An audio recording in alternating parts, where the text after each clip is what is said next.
D 2.100.0 was released in mid-May. A major GDC milestone was released as part of GCC 12.1 in early May. And the DConf 22 schedule has been published. The early bird registration ends at the end of May.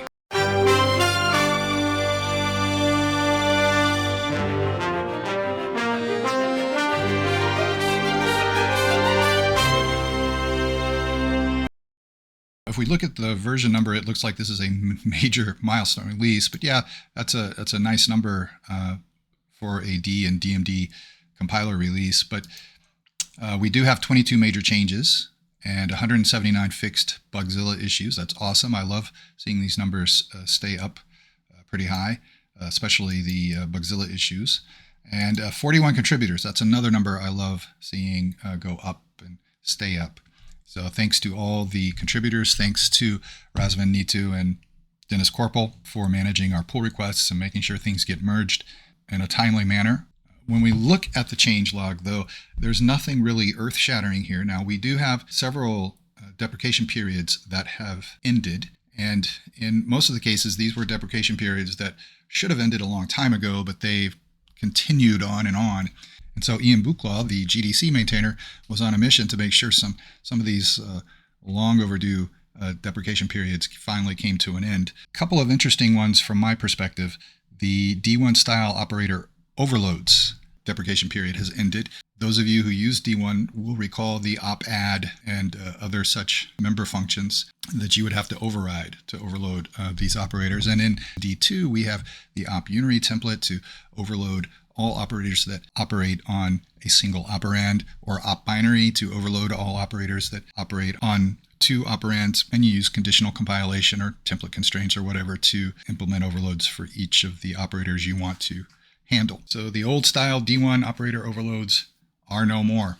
And another interesting one from my perspective again, the delete keyword is finally finished.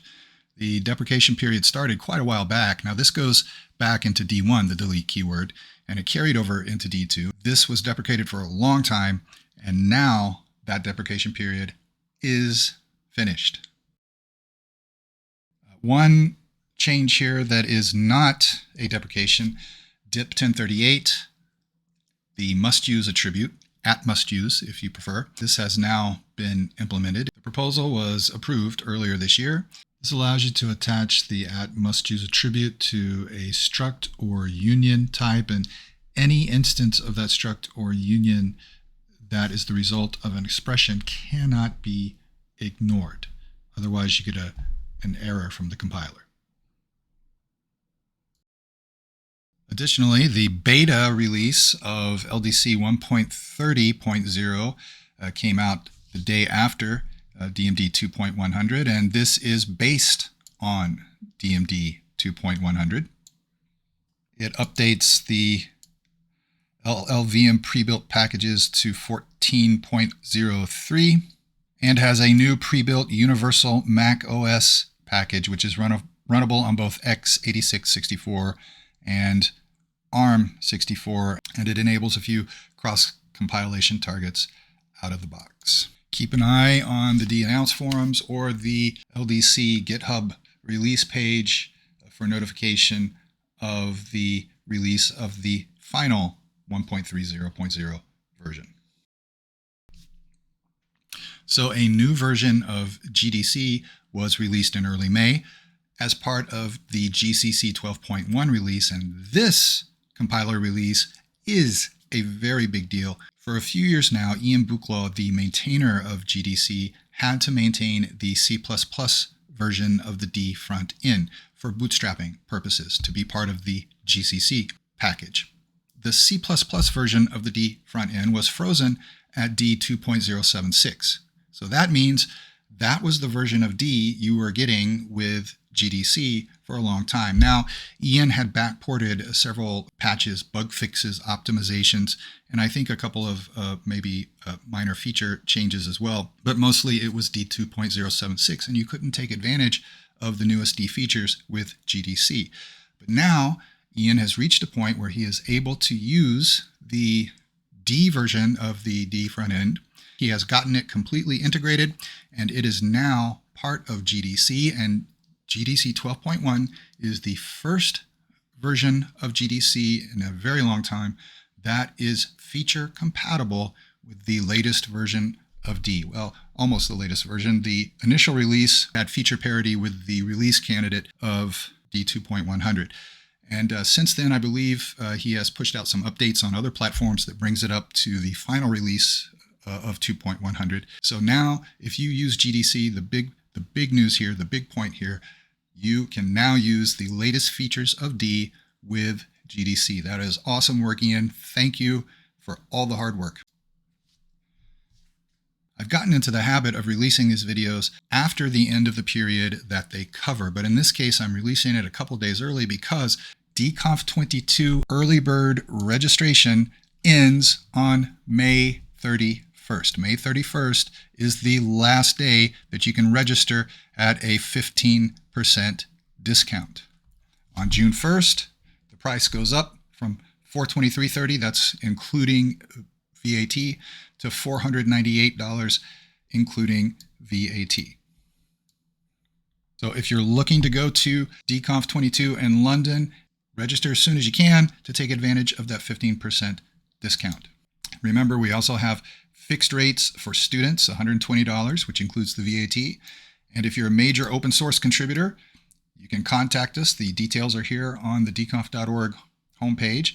That's a $240 fixed rate. Contact us, tell us who you are, describe how you are an open source contributor, and we will let you know if you qualify for the major open source contributor discount. We also have a hardship rate. If you're unable to afford the registration, email us, let us know. We'll talk about it. social@dlang.org. That's who you contact to find out if you qualify for any of these discounts. And if you are interested in attending DConf, the schedule has been posted. We have a number of first-time speakers. We've got some veteran DConf speakers like John Colvin and Mathis Beer, but we've also got some first-time DConf speakers. Matthias Lang has spoken at DConf Online, and he's been around the community for a long time, but he's never spoken at a real-world DConf. This will be his first time. Vijay Nayar will also be speaking for the first time. He's been a regular attendee at DConf for quite a while. And we've got several other first-time speakers. Plus, we've got the head designer of Lua, Roberto Jerozolimski. And of course, we've got the language maintainers, Walter Bright and Attila Neves. Neither of those guys are first-time DConf speakers, but they are, of course, giving the keynotes. So check out all the great talks we've got. When you get to the homepage, you can click on Show Details to read about the talk and the speaker bio. Everything you need to know about the talk is there.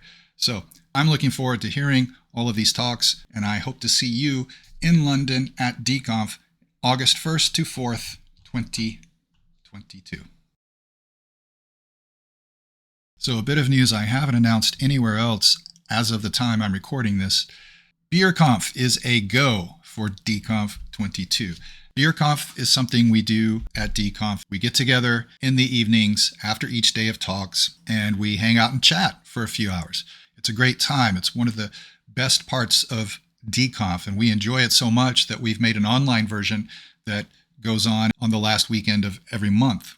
But the online version isn't quite the same as the real world version, and we're really happy that we can do it again. Now, normally this wouldn't be big news because we'd designate a hotel near the venue and we would use the hotel lobby or hotel bar as our site for BeerConf. But in 2019, our London venue was in an area where we couldn't find any suitable hotel lobbies or hotel bars that we could just walk into and do what we needed. So we ended up hiring out a space at a pub near the venue in 2019. So for DConf 22, we're back in the same general area, different venue, but the same general area. And so we have the same situation. We need to hire out a pub. And to do that, we needed to get some funding. And for that, a big thanks to Funkwerk. Funkwerk has been using D since the D1 days. If you're waiting for a train or maybe the subway in some parts of Germany and some other areas of Europe, the passenger information system you're looking at might be Funkwerk's, and it's written in D. That's pretty cool. So they've provided some funding to cover the higher fee and some of the minimum amount of money that we're required to spend at the pub. So if you're attending DConf in the evenings, you can walk to our BeerConf location, and drinks and food are on the house until we hit the minimum spend for that day, courtesy of Funkwerk and the D-Language Foundation. Thanks to the guys at Funkwerk for sponsoring this. Now, I'm waiting for confirmation from our hosts, Symmetry Investments, that the details have been worked out with the pub we've selected. And as soon as I get the details, I will post them at dconf.org with a map showing the directions from the venue to the pub. It's very easy. The pub we've picked is a straight shot. Shouldn't be a problem. So again, BeerConf is on at DConf 22, and the drinks are on the house, courtesy of Funkwerk. So that's all the major news items for this edition of D News. The next edition should be coming at the end of August or early September after DConf. If you're planning to attend DConf, I can't wait to see you there. Take care, stay safe, and goodbye.